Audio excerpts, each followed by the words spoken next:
Today we're joined by Christian Ribiero. He's a former professional footballer who made his mark in the Football League. Christian's career saw him rise through the ranks at Bristol City and play for clubs like Oxford United, and as we find out in the pod today, could have signed for Everton. Along the way, he faced incredible challenges, including injuries that tested his resilience and his character. Since hanging up his boots, Christian's built a thriving property investment business, applying the same determination and focus he showed on the pitch to life after it. In this episode, we talk about his football journey, the mindset, overcoming the setbacks, and how he's transitioned from professional sport to being a successful entrepreneur. This is a really interesting and wide-ranging conversation, and Christian's got a lot to say and has also become a father recently, where he's got a different perspective and outlook on life, probably than he's ever had. I'm really grateful that Christian came on and joined us. It was our first ever Secret to Success podcast, and it was a really enjoyable conversation. I hope you enjoyed too. Hello and welcome to the Secret to Success pod, and here we have Chris Ribiero. Thanks for joining us, Chris. We're going to dive straight in. Success looks different to people. What does it look like to you, and how has that evolved over time? Yeah, that is a very difficult question. From my personal experience, success has changed in varying forms. As you get older, I think you start to enjoy more of the purity of stuff rather than the results, I think, as you get older. And when I was younger, I used to chase the actual achievement of things. And if I hit them, I would never really enjoy that. I would move to the next thing. There's always a level above whatever you've achieved, and you never would really enjoy it. And equally then when you failed them, they would weigh heavy on you, and it would really drag you down and constantly be thinking about that, especially in the sporting world. But as I get older, I see success as more the day-to-day of just doing something you enjoy. And I think having purpose, having something you're actually passionate about ideally, but something you enjoy working hard towards, I see that as success personally. I like to work hard. I like to have a goal that you're focused on. If you can help people with it or you improve yourself, that to me is my definition of success, that every day you get to do something you want to do. And then from that, to have, the family in and friends and all the rest of it behind you that you can enjoy. I've become less focused on the exact results as I get older, more trying to enjoy the journey. And it's really hard because there's days when that's really difficult to enjoy. But I keep pinching myself a little bit and saying, no, remember one day you look back at this and you wish you could do it all again and you enjoy these little things. Even the bad days, something always comes good of it. Even when you think something's a massive problem, get some perspective. Most things are tiny problems. So I think enjoying the journey is the big thing. A barometer of success now, doing something you enjoy. Yeah, fair. And I really agree with all of that. And I suppose as you get a bit older, I don't think either is a particularly older or a similar age, is kids make a bit of a difference to that, don't they, in terms of perspective, point of view. And obviously you became a dad recently. And I suppose the professional sporting world is an interesting one, isn't it? Because it is really a bubble, and it's how you define success within that bubble. So, and there is always you are never the top. And I suppose even if you're the top, like a Ronaldo, for example, even he wants to strive to achieve a goal that is something completely wildly different. And that is the same in obviously we're both in the property world, but there is something in that world where there's always, there was something off the Alex Hormozy quote. It was like, you've already achieved the goals you set last year. So we're always striving for the next goals, but you need to be satisfied with the ones that you've already achieved in the meantime. So enjoying the journey is definitely a big part of it. So secret to success, again, another difficult question. What would you say yours is? And maybe you could answer this in the two parts of your life and your careers in both. What was your success becoming professional at football, which is no easy achievement? And then obviously the success that you've created into property. Are they linked? Are they a similar sort of ethic, or are they two completely different things? My experience of success has been, coming straight from the sporting world especially, which is so highly competitive from such a young age, is I think discipline trumps over everything, because to be good at anything, you have to put in so many hours. And yes, you can have elements of talent and stuff. And yes, there are varying levels of talent some people have, but I don't think anything escapes the hours that you have to put in to be good at something. And then I think the people that separate from there is not just the hours, it's the quality of your training, the preparation, and then how your consistency after that.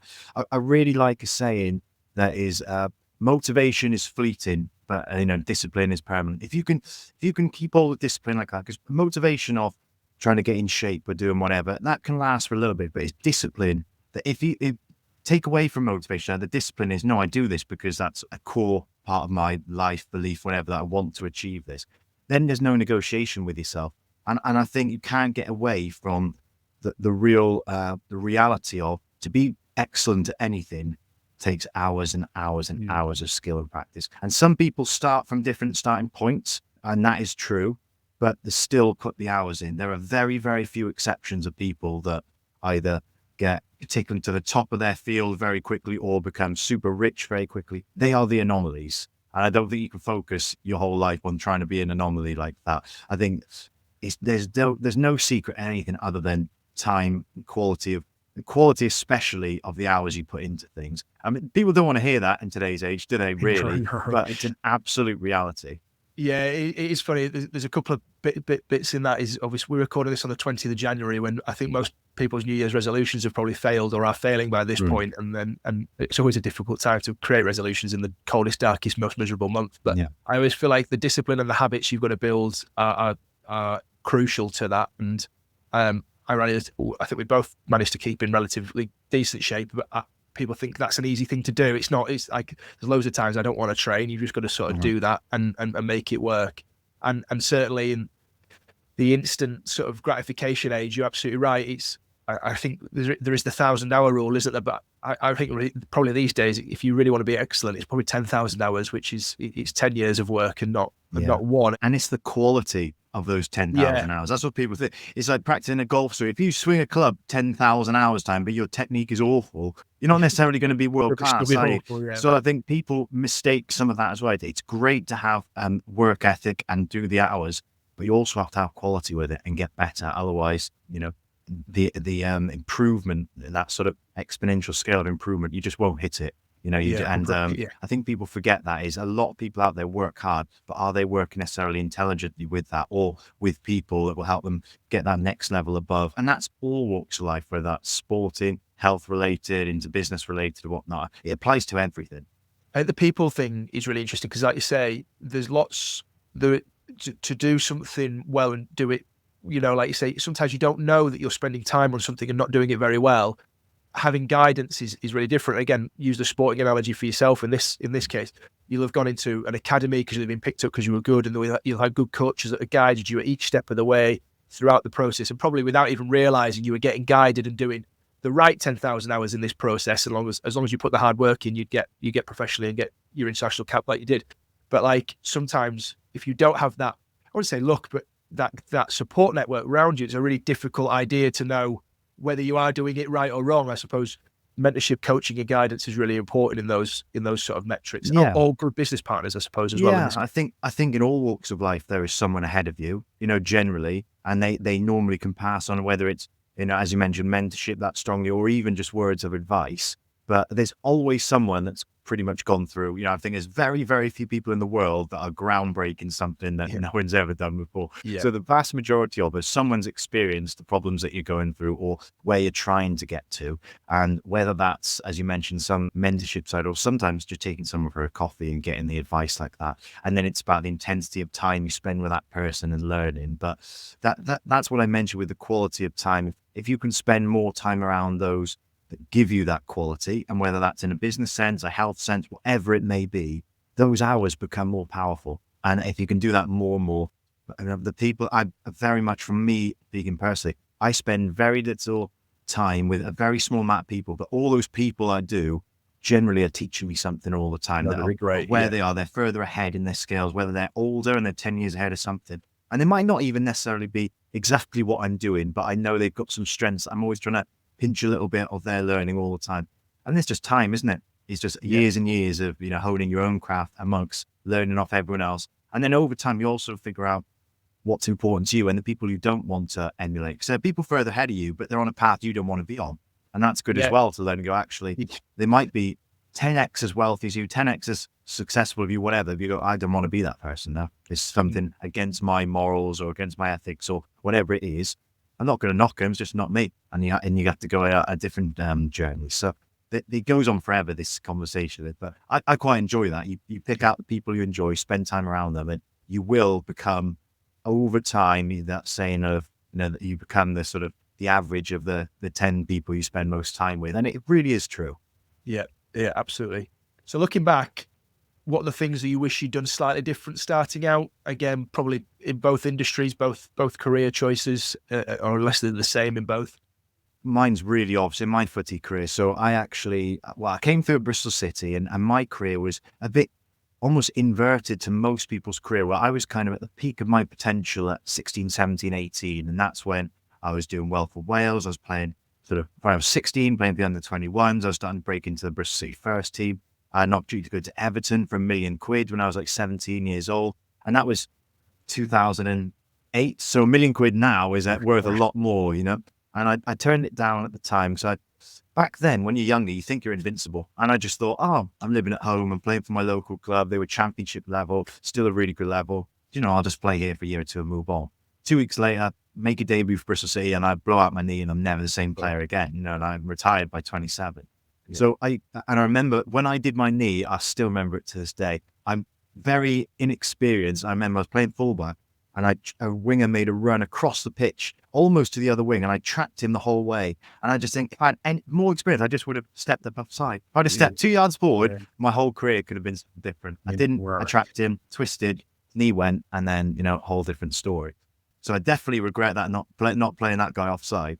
But from the decisions of all that, I think some of my regrets more are a bit of, I think, confidence as well of things. I think when you're younger as well, the older I've gotten is you have to be confident in your own person and your own ability. And certainly in the sporting change room, which is very dominant characters, certainly more back then than I would say now. This is now 15, 20 years ago, which is a different sort of culture than it is today.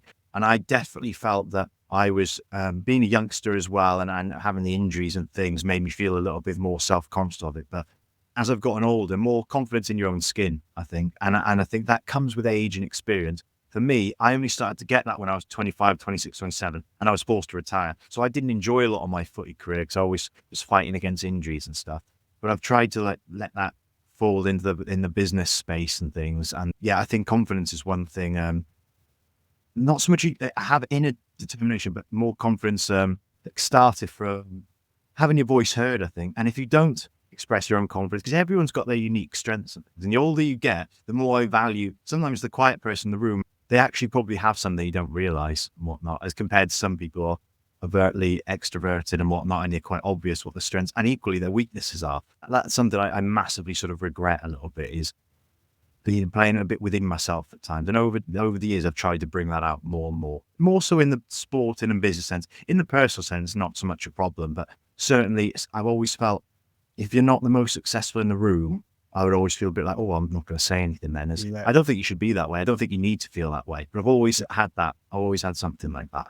Yeah, everyone's got their own sort of superpowers. It's a really interesting age, isn't it, between the 20s and 30s. You think, well, you get to 30, your life's going to be over. Actually, you get sort of mid-30s, even later into your 40s, there'll be people listening to this that are probably a lot older, and you actually become more wise and more confident, more content in yourself. You do a little bit of soul-searching, a bit of sort of working out a bit more about what yourself is and what you're about and what your values are, and you try and, as you listen and learn, have these conversations and you read books and stuff. And it's so weird thinking back to sort of 20 and 21. And I look at the young like lads and girls that are playing pro sport now, and the pressure and the money, you know, lads coming through at 18, 19, 20 years old. I'm like, how do you deal with that? Like how do you, I watched the Robbie Williams film recently, and he was like, he became a superstar at 15. He's like, and you stay at that age almost. You sort of don't grow up or develop because you're sort of stuck in this sort of world. And you're like, I do look at it and think, how do you learn about yourself when you're just in this complete sort of bubble but you're so young, like 18, 19, 20, just so young.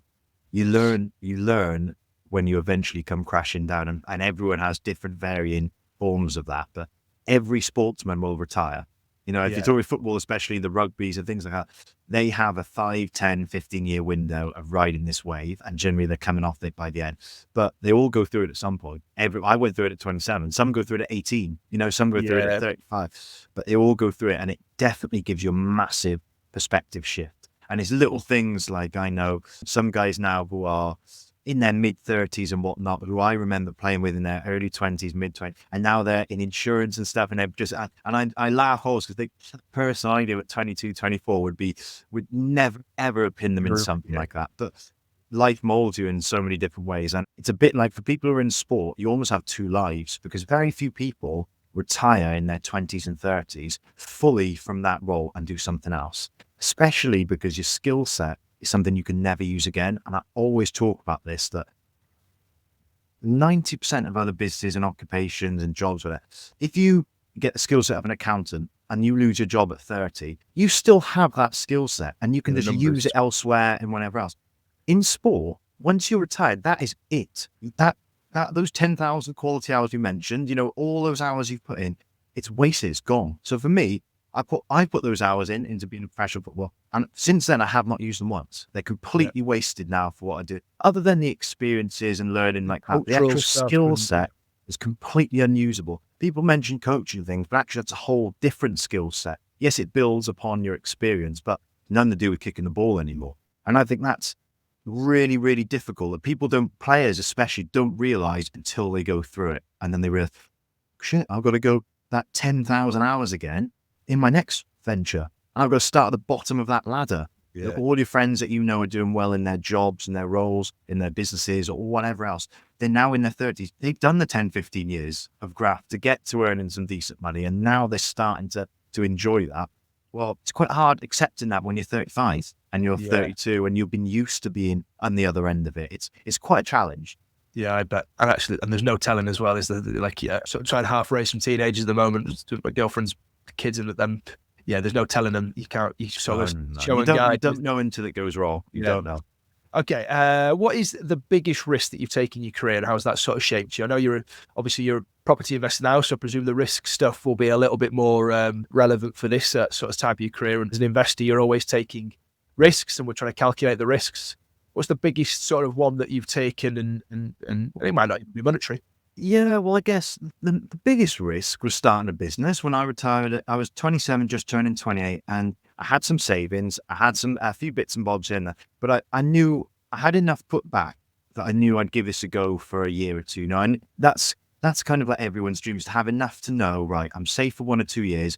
I'm just going to throw myself in, do the best I can with it. And I think a lot of people, maybe don't quite have that luxury. It wasn't a huge luxury, but it was enough to go, well, I've got this idea, I've got this belief, this passion for it, I'm going to go and run with it. So for most entrepreneurs, they have to take a leap of faith at some point. And that is a big risk because a lot of businesses don't work, and to varying forms they work, whatever. So that was probably the biggest risk. And from there, from when I look back to where I started, I'm almost laughing but knowing what it's taken to get to here, would I have started? Yeah, I would have started, but you're quite naive when you start, and you just think, oh yeah, I'll get to here in a year, get here in 2 years. And I think there's an old saying of, you overestimate what you can achieve in the shorter term, and then you underestimate what you can achieve in the longer term. And I think people don't like to hear that and really believe in it, but I do believe in that.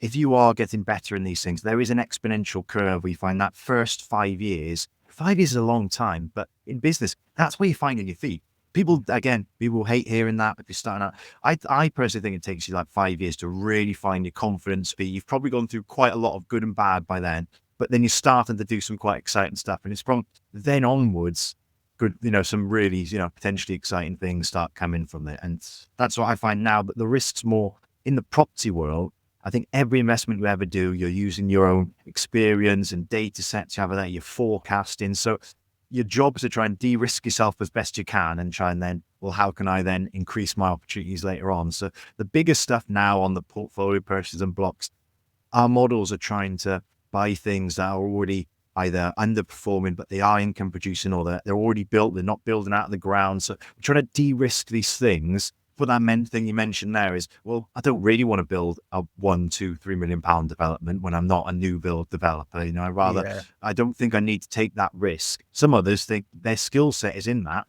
That's where they create the value. For me, that's not really what I want to do. I want to try and find things that I can add value to through more asset management or negotiations or speed of purchase, things like that. That's how I de-risk it. But there's still a risk in everything you do.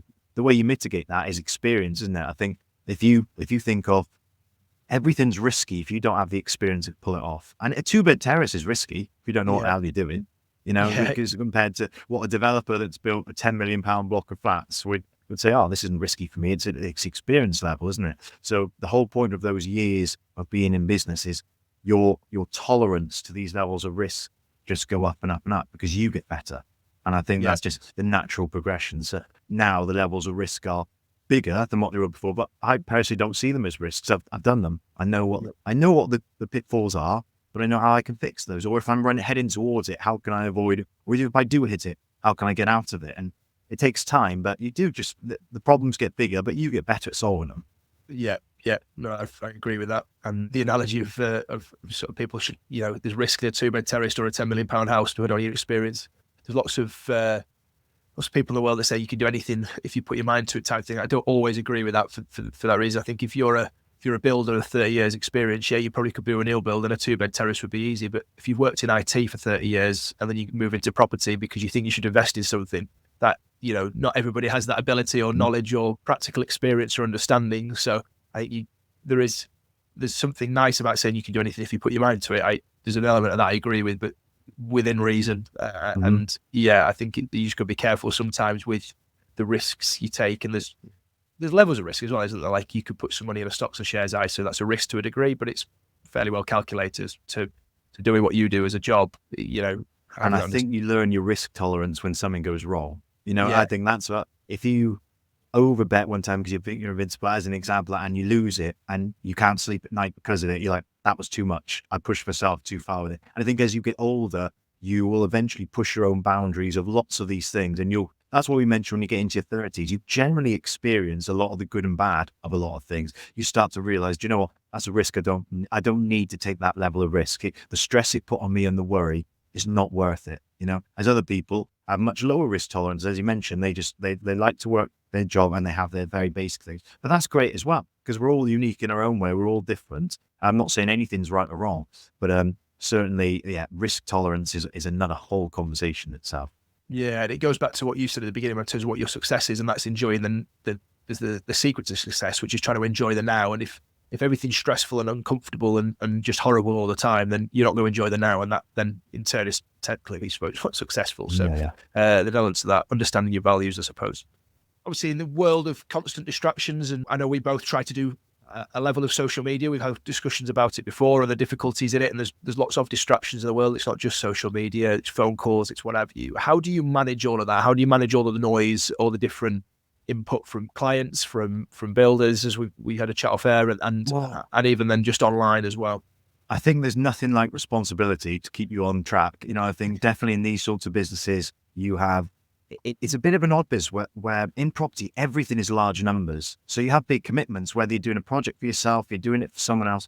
It's not a few £100 transacted in these sorts of things. It's 5 figures, it's 6 figures, it's 7 figures. So there's nothing quite like responsibility and risk and that to really, keep you on the straight and narrow. But there's always distractions of everything. I think we live in a world now where the algorithms, the AI, all that sort of stuff is there to keep you glued to your phone. They see pound signs on your head. The more minutes you are on your phone, on whatever, taking your attention. Attention is in data is the new, that's where the money is, isn't it? So you have to have things that take you away from that. And I think there's no real secret other than discipline, which I always come back to. Discipline is so important. Responsibility, and that passion of what you're doing to keep you away from it. I listened to a talk once, and someone, I can't remember who it was, said a great line about the social media stuff and everything is great, but do you want to be watching on the sidelines, like in a stadium, that person on the pitch, or do you want to be on the pitch yourself? And I think I've always thought with the social media stuff, you're better off trying to be the creator and then just shut your eyes to them. But 95% of the other stuff out there, you don't need to listen to. A lot of it is rubbish. It's whatever. All people are trying to market, social media is just a marketing thing. Yeah. So just use it for what you're good for. Put out the voice and the message you're trying to do, and hopefully that comes, with integrity and quality and experience and all the rest of it. And just shut out the noise of everything else, because it really is rubbish, and it unfortunately, distorts the way you think or the way you perceive yourself or the expectations and things. I'm so glad I didn't grow up in today's world. I'm so glad I didn't. Now it's so much harder, but you have to pinch yourself, come back to reality. All the stuff you're seeing is built for that sort of expectation in mind. Oh, I really want that all the time. Yeah. And just see through I might be saying the bullshit filters. You have to have one. You really do. More than anything. It's so important now more than ever. Yeah, I agree. You'll be the same as me. Probably get a phone towards sort of 16, 17, and even then they can only sort of play Snake. Like I do feel sorry for the younger generation, and like you say, everything's created get that dopamine hit and keep you on there for as long as possible. And even as adults, we can't realize that. So I don't understand how children are going to be able to manage themselves Yeah. in that. But that is a different conversation. One of the, I suppose you sort of half answered it. Well, maybe I'm probably jumping the gun here, but what's one of the unique challenges you faced in your career, and how have you navigated it? Again, in either Well, bits. from the sporting side, obviously, doing my knee, basically I had an ACL injury, but it was actually the cartilage damage that really ruined the career from there. Because I was retired because of the lack of cartilage in my knee, and it was agony for years. I think I played for about 9 to 10 more years, but I was injured for the majority of my career. I think the most I played in one season was about 30 games. So I think I played just under 200 in total. But I was injured all my career. Every 4 or 5 games I was injured. So I think I wouldn't. If I wasn't so disciplined, I literally lived to repair my knee. I lived every day looking after my knee to try and train the next day. That was a good and bad thing. So I really should have retired at 24, something like that. In the end, I played long enough to sort of really wear my knee out, which looking back, it wasn't worth it. But one of my strengths is the discipline of, if I've got something in my head that I want to do it, I block everything out and I do it. And every day I was icing all the time. I was constantly stretching or having warm baths to do whatever. I was doing rehab all the time, early in, late out. And I just lived around my knee for 10 years. And it weighed on me and it was stressful, but I eked out as many minutes as I could. I couldn't have put more time and effort in. Unfortunately then, because my body was damaged like that, I couldn't be the player I wanted to be. I couldn't practice. If I spent 10 minutes longer on the training ground practicing something else would go. My groin would tighten up, this would tighten up. Because from a biomechanics side of thing, once you have something damaged, the rest of your body adapts. So I wasn't running the same when I was 17 to when I was 25. I had this knee that wasn't fully extending, wasn't fully bending. Everything changes. So I had to adapt all the way I played, all the way I trained. I lived around my knee. Yeah, that's something I sort of always remember as being like something I had to do. From the property side of things, I think definitely, like any business, is momentum. The hardest bit of anything is getting going. So the first thing is, my big advice to anyone starting anything, and especially in properties, be laser focused on one thing. Because if you can be laser focused on one thing, you have much more chance of picking up some momentum in whatever you may do. So using a very simple example in our stuff was the certain type of projects you wanted to do in a certain type of area, the certain type of connections you wanted to make. So I could spend hours and hours after this one thing. And then you just put time in. Within 6 months, 12 months, 18 months, 24 months, it went from taking 3 months to get your very first project to suddenly you were doing 2 or 3 at a time. Then you're doing 6, 7 at a time. Then you're doing 10 or 12 at a time. And I think laser focus is one of those things to pick momentum. But challenges never stop. I think my biggest challenge I find now is delegation. I really, really struggle with that because I speak for myself a bit as well, I'm sure.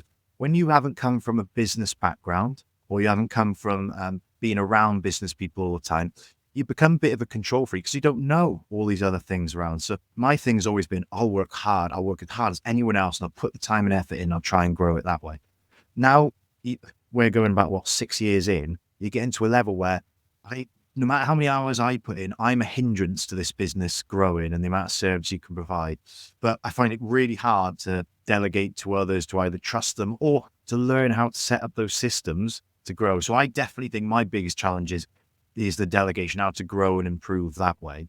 But I do think there's a double-edged sword there because, if you do a lot yourself, generally you either provide a better service or you're at least, even if it's not a better service, that sort of integrity to look after people is generally better. And most people then generally, even if it's not a better service, they feel you're at least there more. But then you do suffer from maybe you could help more people or you could do more projects or you could offer on more things. So I find delegation incredibly difficult. I suppose for yourself, sourcing properties for players, like you know both sides of the sword, don't you? You know what it's like to play and to have that pressure and want that, and obviously understand the property side. So there's probably not many people that has that sort of unique insight and understanding the client, and then obviously what the client wants, needs, and is going through at the same time. So there is something special about that for you and the business that you run, isn't it? And that's why it works well for you. I always thought it was important to, by doing projects for ourselves, and for us, we earn more money doing projects for ourselves. The players is just sort of another a service that we provide from it. And then later on, we combine and do some larger stuff together. But I always thought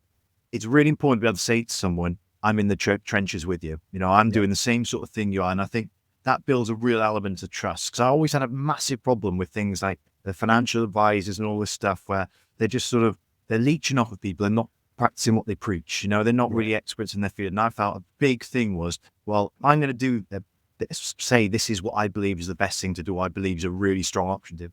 I should be doing it for myself. I should be proving that we're in it ourselves. And that's something from the challenges side. There's challenges that come of that, but I really think that's been a massive reason why we've been able to develop our business, because we're in it with them. So I can confidently say with people, oh yeah, you know, we've got one over the street from you and we're using same solicitors, same brokers, same contractors. That confidence. I've gone through the same problems you are, same, you know, challenges and whatnot. I think that's a massive thing as well. So we've touched on this briefly, but how have mentors, peers, and even competitors influenced like the way that you've grown and become successful? You know, you've mentioned about a few, and obviously we haven't mentioned Jay, your business partner, as well. You know, how's that influenced the success? Yeah, well, I think definitely, as I mentioned before, coming from a sporting background where you've got no business experience, what you've got is you've got enthusiasm, you know, and time and effort. And there's a lot of people, it's that sweat equity, isn't it? Willing to work really hard. From there, you just pick up as much as you can. So my first one really was my business partner, who's 10 years older, had multiple businesses, you know, has done really well in those. So I picked up lots from having someone direct to me to learn a lot of that side of things. From there, you have varying people that I've sort of learned a little bit from afar, and then quickly you sort of, I definitely do this. I section them off on, are they just a marketer? Do they really have, you know, something that I want from like things of interest? And I find only about literally less than 5% people I listen to initially, I can sift out, no, they're just marketing. That's not what I want to hit. There's a handful of people, I think there's some real intelligence behind there. There's some real experience. I want to be placed around those. And I try my best to always upskill myself by listening to these people. So every time I listen, we talk. The obvious ones to me are people like Adam and Rod, that we were part of their group before, because every time I listen to them, it blew my mind a little bit, because every time I think, oh no, I'm listening to Adam, I understand a bit what he says. And then he has another conversation and 75% of it, I'm like, oh my God, I didn't have a clue what he was mentioning that, and then pick up from there. But that's the beauty of spending time with people who are in certain sections, they are 5, 10, 15 years ahead. I think that's so powerful. And that works in all varying forms, doesn't it? So I think equally how to shut off from things that don't take you on the right path that you want to do. And I definitely find, for me personally, I overthink a lot of stuff. So if I see competitors is one thing, but more anything that's a bit contradictory to my thinking of stuff, I find it does on my brain a little bit. And I think, oh, how do I challenge that, whatnot? And I come back to some of the best things sometimes is to be able to shut everything off and have the blinkers on. What is my goal? What's my mission? Why do I believe in that? And just keep going towards that, rather than letting other people take you on their own path. You know, that's why I mentioned that being a creator on the pitch rather than being on the stands is you have to have something you're passionate about and something you're targeting, and stay on that path, because there are a billion other people that are shouting, trying to get your attention and drag you to their way of thinking or their marketing funnel or whatever nonsense it is. It's really hard, but that's one of the things, is to be able to stay on track. No matter if someone is a competitor that's doing better than you, fine. Believe in abundance. There are more, just because someone else is doing better than you, even if it's a similar thing or different, doesn't mean it takes away from you. It really doesn't. There's so much opportunity out there. You just got to think, if I do things well and get better and better, you know, everyone. And I suppose that people doing better than you is a subjective sort of metric anyway, in terms of what that comes at and what a cost that comes at. And I'll mention this forever and a day. Actually, I've read a book recently called From Barista to Billionaire, and this fella Andrew Wilkinson, that's a software guy, become a billionaire, but he talks about the cost and the toll it takes on people, and actually even all the billionaires in the world, and how unhappy they are because they want the next big thing, they want a bigger yacht, they want something else. And also, for context, just talk about Rod and Adam. Rod Turner's got the Rodcast. If you're into property, just a wonderful podcast on that.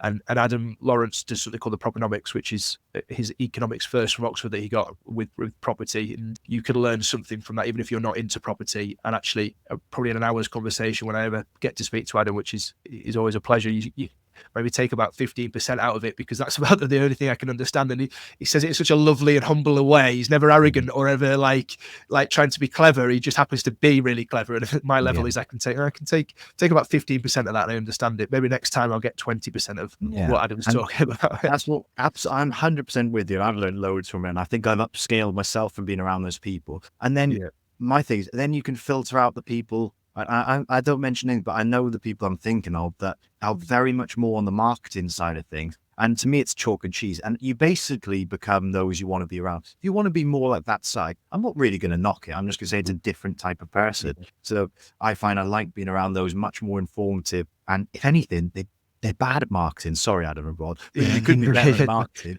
But I love that. That's what I'm more passionate about, is that what they get is intelligence, is depth of knowledge, it's experience.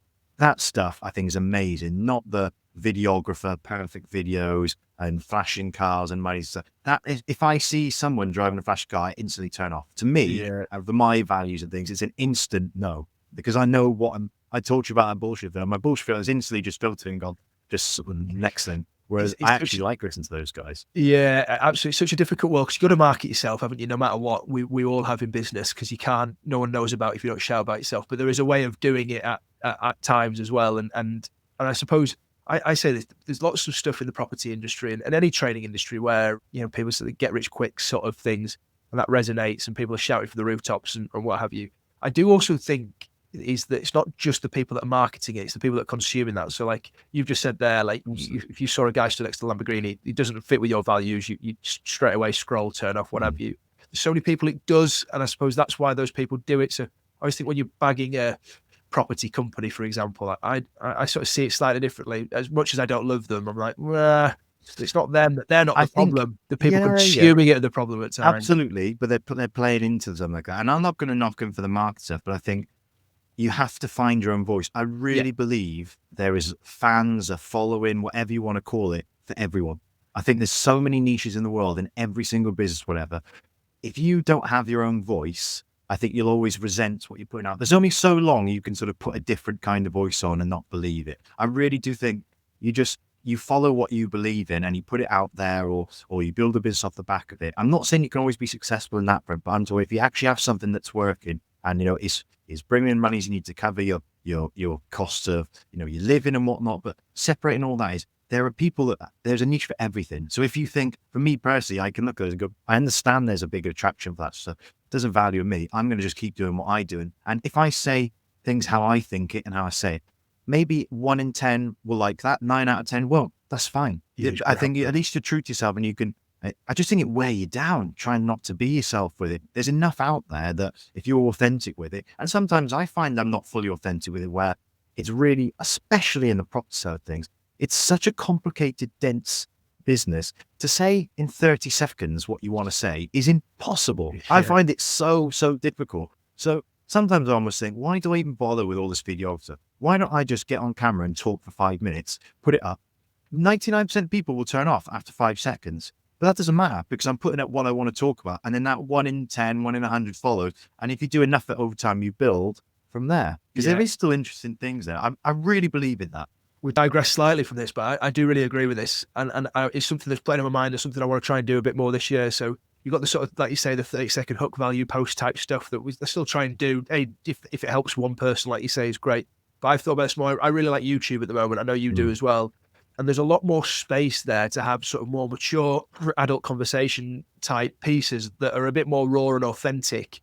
And that, like you say, people will resonate with and want to listen to and have that sort of like almost open conversation about how challenges are and life is. And I've thought about that a lot more this year. I'd like to put a lot more content onto YouTube that's a bit more journalesque, a little bit more authentic, a little bit more warts and all stuff. And I know a couple of people wanted to do the same, because I feel like the fabricated, perfectly polished stuff is starting to just go a little bit, and it's coming back around to the sort of human, you know, connection as much as that can be over the internet. I agree. I think I'd like to start a YouTube this year for the same thing of literally just to almost brain dump when I've got something I want to talk about for 5-10 minutes. And I literally a few days ago started a WhatsApp community, and I've put a small group of players in it, and I've literally just been doing that. Just 5-7 minute videos, no editing, me literally at my desk or bits of that. So I'm not putting any money behind it like that. I'm just saying, I've got this thing going on. I think you might be interested, because I'm not telling anyone social media, it's all private, whatever, but this is a portfolio, we're doing this on, but it's just what I'm doing anyway. And I think it is interesting, and it is to the right person, certainly, but to do that in 20 seconds is just impossible, you know, and it doesn't really convey all the interesting value from it. That's why I enjoy listening to, you've mentioned Rod and Adam's podcast. I listen to lots. I think YouTube Premium is amazing for turning everything into an audiobook. It's so good. Yeah, it's And I brilliant. love that. So I just, every morning, I go to the gym, 6 a.m., 6 a.m., and I listen to a setup that there's probably 5 to 10 people in all sorts of like business related, economic. So I listen to the same thing on a mini version. That's all I want to do is, once, twice a week, here's 10 minutes of my thoughts on it. And then, like I said, 90% of people might not enjoy our thoughts, but 1 in 10 goes, actually, I really agree with what Chris has mentioned on that. I think that's interesting. And it's I just agree with time, that. isn't it? Yeah, it is the time thing. But I think if you just set up a camera and talk, it's easy enough, isn't it? So again, I suppose you were forced this, so I'm not going to preempt your answer to this, but what was the hardest decision you've ever had to make, and what did you sort of learn from it, I suppose? Hardest decision I've had to make. Well, footy wise, it was things like, some contract stuff. There was a few bits like that. I know mentioned start of the career, which is moving or not moving and whatnot. But I think one of the most difficult times was, I'm talking more business related. Like for me, I moved up to Manchester 4 or 5 years, start a business up there. That was a big change because when you're in football, you move around because your job's up there. But to move when, my business partner was great. For the first couple of years, I would go up Monday to Thursday, Monday to Friday, stay at his, build it up. And that was the first 2 years, just leg work. Cause I'm based in Gloucestershire, so I was traveling up 2.5 hours. And that was a big one. But then actually making the move up there, just on my own. I was there just for work and business, and I was there for 4 years and whatnot. That was probably a big one for me. That was a big one. But I think a lot of people do that. I don't know. If it's on your doorstep, it's great. But I think that was a big one for me. That's a Yeah, big it's different, isn't it? Moving clubs or moving sports teams. I did this like when I went to go play New Zealand for a bit. You go to a dressing room where you've got something in common with 20 to 30 people, depending on what's already there, and you make friends with 4 or 5 quite quickly and easily because at least you can, if nothing else, you could talk about football potentially or something close to that. You move up for a business thing, and this is, I suppose, different from the business stuff. Is business is incredibly lonely, and obviously you're lucky to have Jay, Absolutely. but you're on your own so much, and I struggle with this at the moment as we go through sort of various phases of my life. Is that it is really hard, and if people have got relationships or girlfriends, boyfriends, husbands, wives, they don't have the same time that you might want if you're just up there on your own, sort of doing stuff. It's a hard place to spend time. You're in your own head a lot, then, aren't you? So it is a difficult move.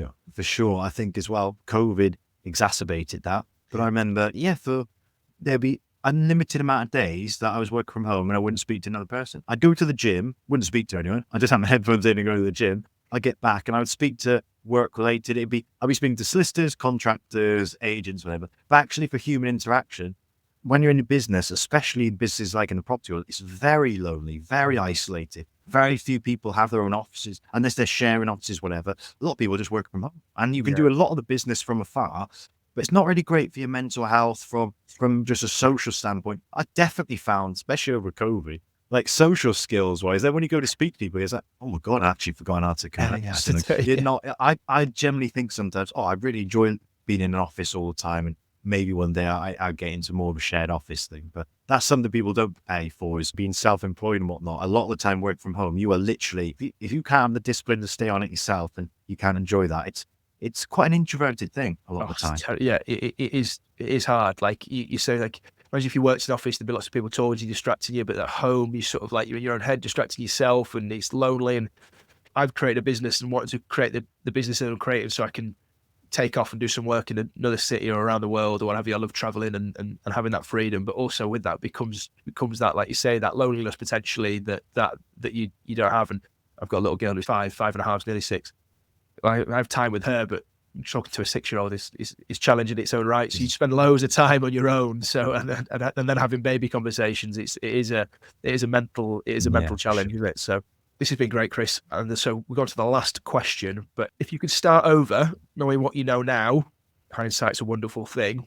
What is the one thing you do differently? From a sporting side of things, I mentioned some obvious ones there, but I think the first thing on the sporting side is I wish I enjoyed it more. I wish I took more pressure off myself. I always, from the youth coming through, I don't mind, it sounds a bit, big-headed when I say it, but at the time it was where I was the next big thing. I just thought, look, I'm going to play at the top, I'm going to achieve all my dreams of it. So when I was then not able to achieve, and I could feel my body wasn't the same, and I was very much a physical player, so I knew my speed wasn't the same, my agility wasn't the same. That was 80% of my game was that. So when I lost that, I was constantly chasing to be what I couldn't be anymore. constantly for years and years. And I put so much pressure on thinking, oh, maybe I'll get there. How am I going to get there? How am I going to achieve those goals? Forgot to enjoy it. I didn't enjoy my footy career until the last 1 or 2 years when I knew I was finished. And ironically, I was playing better than I had for years because I was actually playing for the team more. I was enjoying it. I was felt a bit more, well, no, if I can't be my Premiership level best I thought I was going to be, what I can be is I can be good for the team. I can think how I can be more of a, it's like being the individual part is as a group is worth a lot more, than individual sums. So I gave more to the squad by just being a good team player in all varying forms of whether on the pitch, off the pitch. And I started to take pressure off myself and I enjoyed it. Unfortunately, my knee fully caved in and I was retired by 27. But my biggest regret was I didn't enjoy it. And I look back and think I'll never have that chance to play footy again. And I genuinely didn't enjoy the majority of my career, which is a real shame. And I think I do say that to a lot of players now that I speak with and work with and all friends. It's like, you don't realize what you don't have till it's gone. But all those pressures and stresses you feel, they're so minuscule. You think of the big deals at the time, 'cause it's a bowl, but it really isn't. Who cares about Oxford playing Plymouth away on this day or whatever? You think it's a big deal, but it really isn't. Even the Premiership, think how many Premiership games there's another one next week goes, managers come and go and all this. I massively regret not taking the pressure off and enjoying it because you only get one shot at this. And you don't think that, when you start. And I know that's really sporting based, but I think it is beautiful to sort of think about that in terms of everything as well, in terms of enjoy, and you opened with it really in terms of the secret to success is enjoying the now and understanding the now. And so I suppose that is a great piece of advice to think, just enjoy the moment and whatever career you're in or whatever part of your life you're in or whatever, you're moving through. And even if you're changing career or starting again or starting fresh or whatever, you just try and enjoy the moments and the challenges that are within it because they're there for a reason and they'll shape the bigger picture in the long run. Yeah, for sure. From a business front, that's a bit more challenging. The obvious thing that comes to my mind when I think back to it, and it's more hindsight stuff, isn't it, more than anything? But when I think back to where we were 2019, 2018, 2020, and you look back at how the finance landscape was so different back then to what it is today, I think I'll never forget that. As in just going from super low interest rates where all the things back then that I sort of took for granted, because you're inexperienced of this type. Now looking back, if we ever experience that sort of landscape again, I'll treat it very differently. I'll treat it and that's a very specific model. But I do think all the time of how people have really, I think they changed the next 5-10 years of their life by looking back thinking this can't last forever. And I think now I spend a lot of time listening to more economics based people. Then Adam's a great example of that, because I think if you can learn, I'm not saying you need to be an expert, but if you can be in the spheres of people where you're listening to real data, real insight into this stuff, this is going to be interesting forever. This is something skills that you can have forever. And it's so important and imperative to get ahead of some of this stuff or de-risk yourself at the right times of things. I think when you start out, you're just almost thinking, what keeps me going to the next month, whatever. I think now, that was one of my things. I look back and go, why didn't we just buy everything? When you think things, it's like, why didn't I buy everything? Why didn't I lend to this? But I think it more comes into the now is if those opportunities ever arise again, then I will be acting very differently. That's my opinion. And it's more, I know it's a bit of a two-pronged thing, but I think it's the education side, learning off people now. I look back with hindsight and go, now there's something for every market, isn't there, that works? And definitely. Yeah. And I suppose I just smile at yours because you enjoy your football career more and enjoy free 0% money more is probably the two bits out. But absolutely. And it's especially for us at our age, we came in, the same as me, came into business and property when it was 0% and or give or take, or very cheap stuff. So didn't sort of know anything differently. And again, it's a little bit of that, isn't it? You don't know until you sort of have it. And, people like Adam would say, it's not always been like this and won't always be like this. And you're like, yeah, but it's still great. Sort of thing. So you come out the other, it's harder now. Yeah, no, I 100% agree. But the other side of the coin, I'm mentioning that because I struggle to find things of hindsight I really pick out of business. But then the other bit I'd look at is, as I mentioned, there is something for every market. And while that opportunity in that market was, as we mentioned, was the lower borrowing cost of things and the opportunities that rose from, there are different opportunities now. And so I hope that in the next 5 years, I look back and I don't say a similar thing of, I wish I did that. I'd like to think I've got strategy now that is forward looking this next sort of 2, 4, 6 years, because I look back and I go, well, I probably missed out on some opportunities there. But the hindsight, I hope in 5 years' time is actually I was on the money with what I was thinking at the time. So I think, like anything, you've just got to learn from your mistakes or learn from the naivety and whatnot, and just quietly try your best. Learn from the people who you think have got the education and the background and knowledge there. So hopefully we'll have a conversation in 5 years' time, and we'll for this one and say, actually, it was a good thing we went through those. Mate, great point to finish on. Thank you for your time. It's been an awesome conversation. I really appreciated it. So yeah, thank you very much, Chris, and thanks for listening. No problems.